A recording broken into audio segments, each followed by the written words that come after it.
Hello friends, welcome back to a channel. तो last session में हमने बात की थी कि रेजिस्टेंस जो है 23,000 था और सपोर्ट जो 23,000 के आसपास दिख रहा था। अगर हम फ्राइडे की बात करें तो फ्राइडे को भी एक अच्छा खासा फॉल देखने को मिला था, ऑल दो गैप डाउन था। गैप डाउन ओपन होने के बाद भी मतलब अगर हम पिछले 7-8 ट्रेडिंग सेशन से देखें तो हमेशा गैप डाउन ओपन हो रहा है। ठीक है, मतलब फर्स्ट टाइम यहाँ पे हुआ था ऑलमोस्ट मार्च 1 मार्च से गैप डाउन चल रहा है। ठीक है, उसके बाद से लगातार हमें दिखता चल रहा है। तो फ्राइडे के दिन क्या हुआ था, फ्राइडे को भी गैप डाउन मार्केट ओपन हुई थी और 23,500 के आसपास ओपनिंग हुई थी। उसके बाद से ऑलमोस्ट 23,124 का लो लगा था। उसके बाद से क्लोजिंग 150 के आसपास हुई है। अभी अगर हम रिसेंट बात करें मार्केट की तो देखो, मार्केट जो है अभी भी बियरिश है और आने वाले टाइम में बियरिश ही दिख रहा है। ठीक है, तो इस पर डिटेल में हम बात करते हैं और पहले हम निफ्टी पे बात ना करके कुछ डाउ जोन्स और अदर जो गोल्ड सिल्वर एंड ऑल है उस पर देखते हैं, फिर स्टार्ट करते हैं। तो डाउ जोन्स से स्टार्ट करते हैं। तो लास्ट टाइम मैंने डाउ जोन्स पे बताया था कि ऑलमोस्ट 46,000 का एक मतलब सपोर्ट लेवल दिख रहा है। बेसिकली क्या है कि ये एक रेंज है 46,000 से लेके 44 और 45,000 के आसपास। ठीक है, अगर हम देखें तो यहाँ से मतलब ऑलमोस्ट अक्टूबर 25 से सपोर्ट लिया था, फिर ऊपर गया था, फिर नीचे आया था, मतलब इसी जोन में सपोर्ट ले रहा है। तो ये फर्स्ट टाइम था, ये सेकंड टाइम था और आने वाले टाइम में मुझे लगता है कि एक बार फिर से इस जोन पे आने वाला है। अगर हम उसके प्रीवियस देखें तो प्रीवियस यहाँ पे रेजिस्टेंस की तरह काम कर रहा था। ठीक है, और मैंने बहुत सारे वीडियोस में बताया कि फर्स्ट टाइम जब ये यहाँ से रिजेक्ट हो गया तो ये रेजिस्टेंस हो गया, बट जैसे ही इसके ऊपर ट्रेड करना स्टार्ट कर देता है तो आने वाले फ्यूचर में ये सपोर्ट की तरह काम करता है। और अगर हम यहाँ पे देखें तो एग्जैक्टली यही काम कर रहा है। ठीक है, यहाँ पे अभी सपोर्ट की तरह काम कर रहा है। फर्स्ट टाइम यहाँ पे हॉल्ट लिया, फिर रिवर्सल आया, फिर जब मार्केट गिरा तो इसी लेवल पे सपोर्ट लिया डाउ जोन्स ने और फिर ऊपर गया है, फिर अभी फॉल आया। तो ये लेवल जो है एक स्ट्रॉन्ग सपोर्ट की तरह काम करने वाला है आने वाले फ्यूचर में। अगर ये लेवल ब्रेक होता है फिर हमें फर्दर इस लेवल तक का फॉल देखने को मिल सकता है, जो कि है 42,000 से लेके 44,000 के आसपास। ठीक है, बट अभी ये जो लेवल है 45,000 से 46,000 का, ये एक्चुअली काफ़ी स्ट्रॉन्ग सपोर्ट है। तो हमें चांसेस कम है कि ये ब्रेक होगा। अगर ब्रेक होता है तो फिर हमें 44,000 और 42,000 के लिए देखना पड़ेगा। नेक्स्ट है अपना नेस्टैक। नेस्टैक में हमने बात की थी कि नेस्टैक भी ऑलमोस्ट अपने सपोर्ट के आसपास है। अगर आप देखोगे, मतलब ऑल्दो मैं डेली टाइम फ्रेम पे ही देख रहा हूँ, तो देखोगे कि यहाँ पे मल्टीपल टाइम टेस्ट हुआ है, मतलब सपोर्ट लिया है यहाँ पे, फिर अभी तो काफ़ी टाइम से एक साइडवेज मार्केट है तो यहाँ पे सपोर्ट ले रहा है। बट अभी क्या है कि अभी ये लेवल जैसे ही ब्रेक होगा फिर इसके आसपास कोई सपोर्ट नहीं है। मतलब ऑल्दो 24,000 के नीचे 22 मतलब 23,000 इस लेवल पे ही सपोर्ट दिख रहा है। ठीक है, तो इस लेवल पे ही सपोर्ट दिख रहा है जो कि है 23,000 टू 26,000 के रेंज में।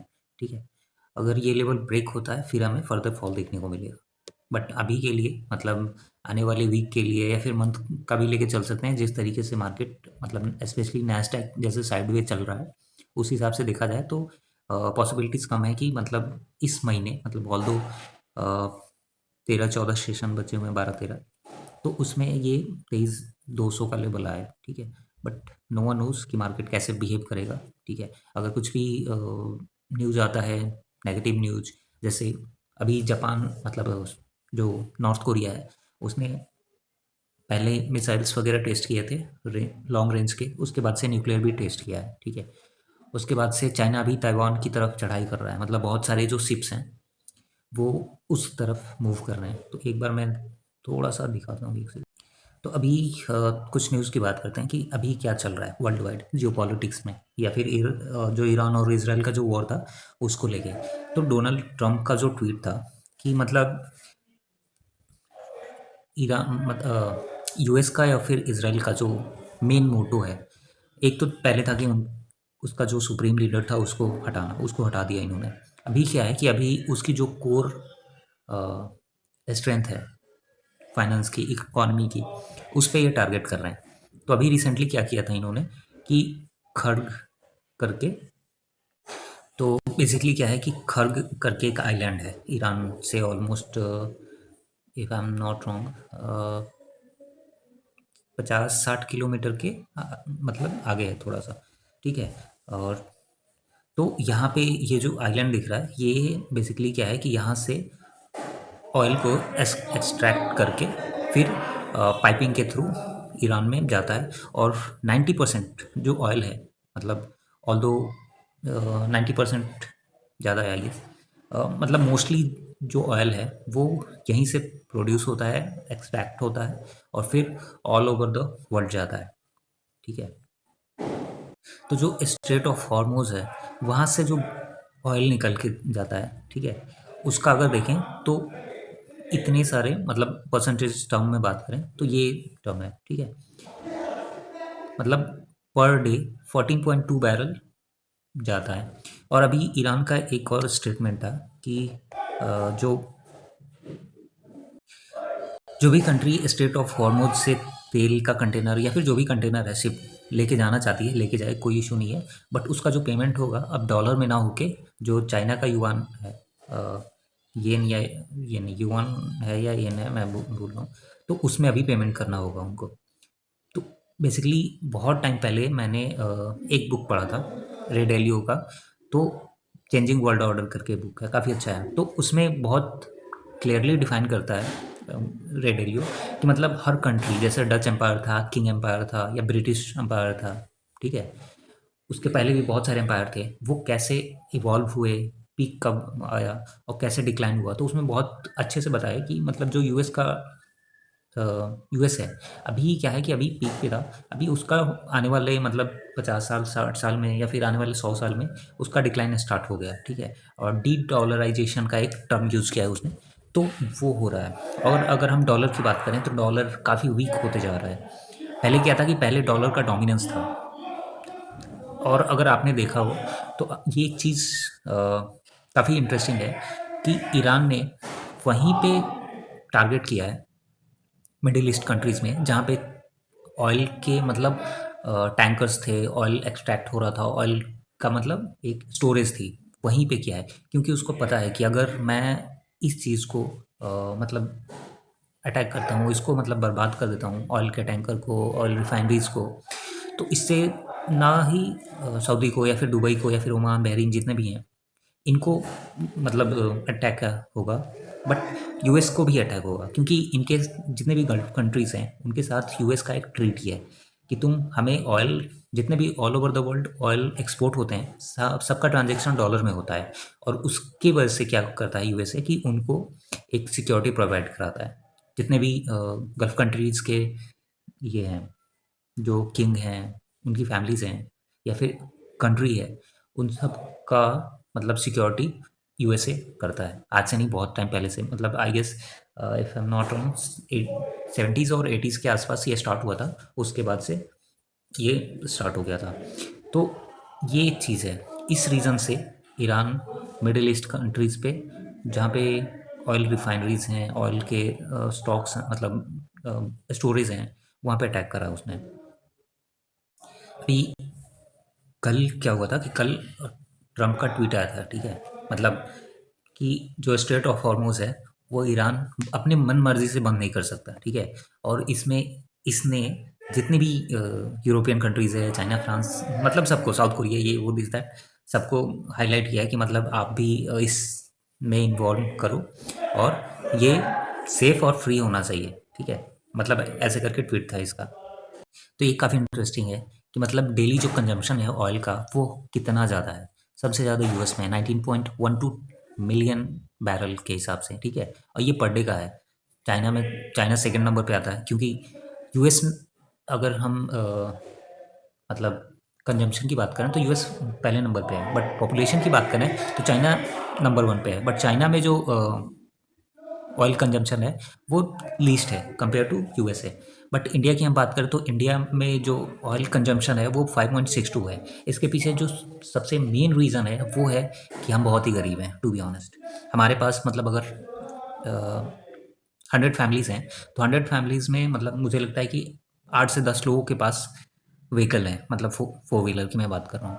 और 60 to 70% लोगों के पास टू व्हीलर है। रिमेनिंग मतलब 10% भी आई गेस, अगर ओवरऑल पॉपुलेशन पे बात की जाए तो बहुत ज़्यादा है, ठीक है। तो ये सिनेरियो है हमारी। हम भले ही मतलब वर्ल्ड जीडीपी में मतलब जो उसका इंडेक्स है, इंडेक्स कह रहे हैं, सेंसस है कि मतलब वर्ल्ड फोर्थ लार्जेस्ट इकॉनमी है, वो कहने के लिए टू बी ऑनेस्ट अगर देखा जाए तो अभी देखो, अभी जो गैस की शॉर्टेज हुई है, ठीक है, उसकी वजह से कितना मतलब केओस हो गया, हर चीज़ महंगी हो गई, मतलब within week, within a week, मतलब एकदम से शूट अप हो गई चीज़ें, ठीक है। तो इससे पता चलता है कि जो हमारी मेड इन इंडिया है, मेक इन इंडिया है, वो किस लेवल पे चल रहा है। ऑल्दो जैसे ही शॉर्टेज हुई, स्कार्सिटी मतलब बवाल होने लगा, उसके बाद से मोदी जी ने भी कहना स्टार्ट कर दिया कि अब हम गैस अपना खुद का बनाएंगे, ये वो दिस दैट, ठीक है। तो ये सारी चीज़ें हैं। ऑल्दो बीजेपी गवर्नमेंट देखा जाए तो 2014 से लेकर 2026 ऑलमोस्ट 12 साल हो चुके हैं। 12 साल में इन्होंने, अभी रिसेंटली मैं एक एग्जांपल बताता हूँ, मतलब ये रियल स्टोरी है कि अभी मैं एक मतलब बंदे से मिला था। वो थोड़ा-सा मतलब कुछ मतलब समझ लो कि एक तरीके से कुछ कन्वर्सेशन हो रही थी, ठीक है?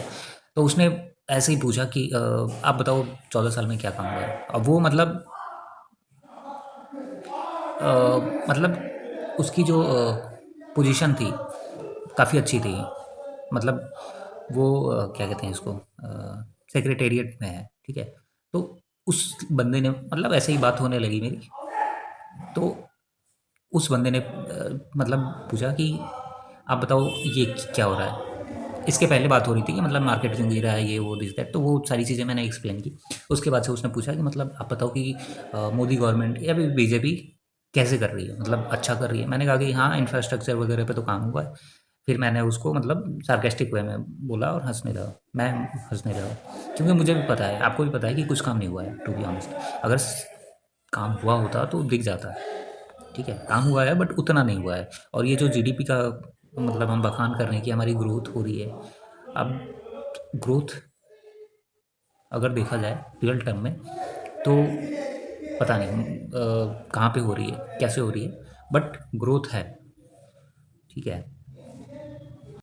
ये जो भी नंबर्स हैं ना, 7.4, 7.2, 8%, ये गवर्नमेंट का सपोर्ट, गवर्नमेंट का जो इनिशिएटिव है, बहुत कम है। अगर थोड़ा सा गवर्नमेंट की तरफ से पुश मिलता, ठीक है, तो बहुत कुछ हो सकता था।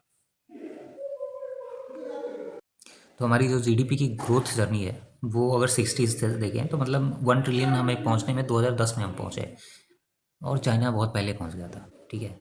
हमने सर्विसेज पे फोकस किया, जो बहुत पहले मैंने ब्लूम की रिपोर्ट शेयर की थी। हम सर्विसेज पे फोकस करते रह गए, और चाइना ने जो है हमेशा मैन्युफैक्चरिंग पे फोकस किया है, ठीक है।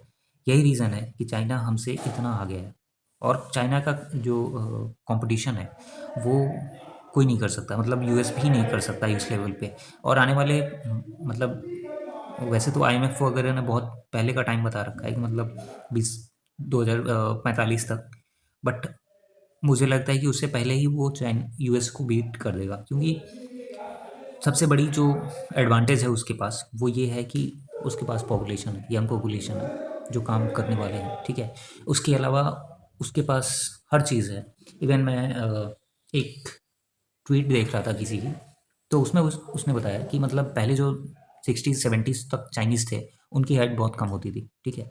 फिर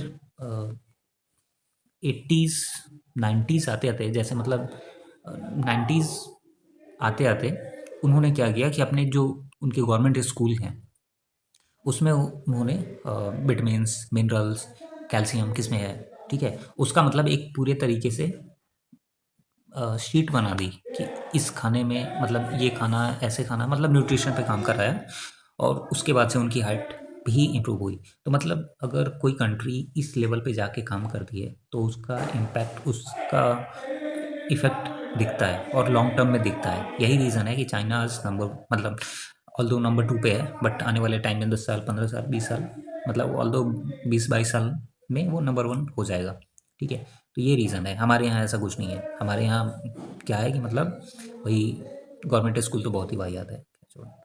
ये कुछ कंट्रीज़ हैं जो कि मतलब फुल्ली डिपेंडेंट हैं स्ट्रेट ऑफ हॉर्मुज से।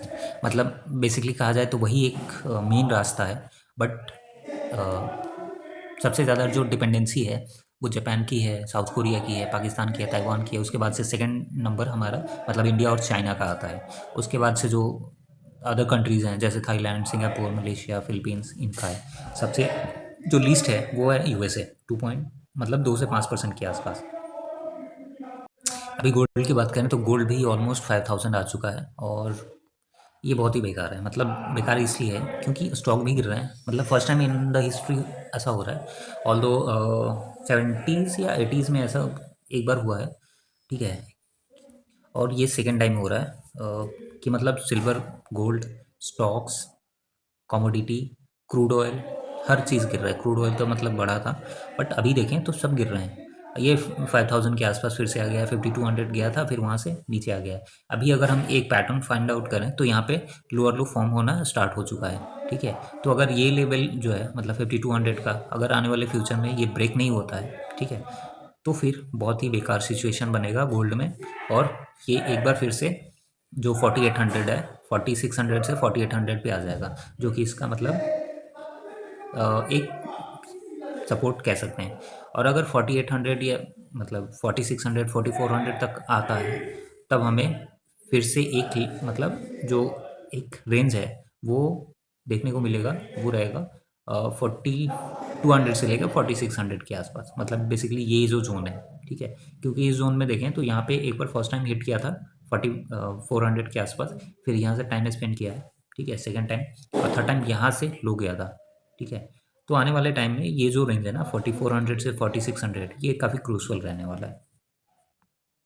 सिल्वर की बात करें तो सिल्वर भी सेम पैटर्न फॉलो कर रहा है। हायर हाई बना था 120 का, उसके बाद से जो सेकंड हाई बना था वो था 90 के आसपास। अभी रिसेंटली 96 तक गया था, बट क्लोजिंग नहीं आई और दूसरे ही दिन धड़ाम से गिर गया, ठीक है। तो यहाँ से अगर हम पैटर्न भी देखें, ठीक है, तो इस लेवल पे हमें दिख रहा है। अगर ये पैटर्न, ऑल्दो पैटर्न नहीं कहेंगे इसको, क्योंकि बट अगर ये लेवल ब्रेक होता है मतलब ना 80 का, तो फिर हमें ये लेवल फिर से देखने को मिल जाएगा, जो कि है 65 से लेके 70 के आसपास ये रेंज। अगर ये रेंज पे भी नीचे आ जाता है फिर तो भाई भगवान ही मालिक है, फिर इसको मतलब 50 भी मान सकते हैं। बट अगर ये 70 के आसपास आके एक रिवर्सल आता है तब अच्छा होगा। बट अगर बेसिकली क्या है ना कि अगर ईरान इजराइल का वॉर रुक गया, जो कि रुकेगा ही आने वाले मतलब टाइम में, 10 दिन 15 दिन जो भी हो, ठीक है, और कुछ नेगेटिव नहीं होता है, पॉजिटिव पॉजिटिव होते जाता है, तो फिर सिल्वर में सिल्वर की बैंड बच जाएगी। फिर क्या होगा कि गोल्ड एंड सिल्वर फिर या तो साइडवेज हो जाएंगे, ठीक है, रेंज बाउंड हो जाएंगे, और रेंज बाउंड कितने दिन रहेंगे किसी को नहीं पता है, ठीक है। तो ये काफ़ी क्रूशियल लेवल है 65 से लेके 70 का। तो अभी हम बात करते हैं निफ्टी की। निफ्टी की अगर मंथली कैंडल अगर मैं देखूँ तो मैंने बहुत पहले बताया था कि ये 23,000 का लेवल दिख रहा है अपने को, ठीक है। उसके बाद से अगर 23,000 का लेवल ब्रेक हो जाता है आने वाली वीक में या फिर उसके नेक्स्ट वीक में, तो फिर हमें 22,000 के लिए प्रिपेयर रहना पड़ेगा। अगर थोड़ा सा और शॉर्टर टाइम फ्रेम में बात करूँ तो अभी हम एकदम सपोर्ट के पास खड़े हैं, ठीक है। और जैसे गैप डाउन ओपन हो रहा है पिछले अ, मतलब 12-15 दिनों से, उसको देखते हुए मुझे लग रहा है कि मतलब आने वाले टाइम में 23,200 और 23,500 ये जो है रेजिस्टेंस की तरह काम करने वाले हैं। 23,500 स्पेशली रेजिस्टेंस की तरह काम करेगा। और अगर 23,200 से थोड़ा सा रिवर्सल आता है तो 23,500 23,700 तक ही दिख रहा है। उसके बाद से फिर से सेलिंग का प्रेशर आएगा, और ये फिर से एक बार 23,000 का लेवल टेस्ट करने के लिए जाएगा। मतलब 23,100 के आसपास गया था, बट 23,000 का जो 22,900 880 का लेवल है, मुझे लगता है कि एक बार फिर से टेस्ट होने चाहिए, ठीक है, मतलब होएगा। बाकी देखते हैं कि क्या होता है। और अगर 22,880 के आसपास आया तब फिर हमें फर्दर 22,500 22,000 देखने को मिलेगा, ठीक है। तो मैं मतलब 90% श्योर हूँ कि आने वाले टाइम में हमें 22,000 के लिए प्रिपेयर रहना चाहिए। बाकी मार्केट है, नो वन नोज।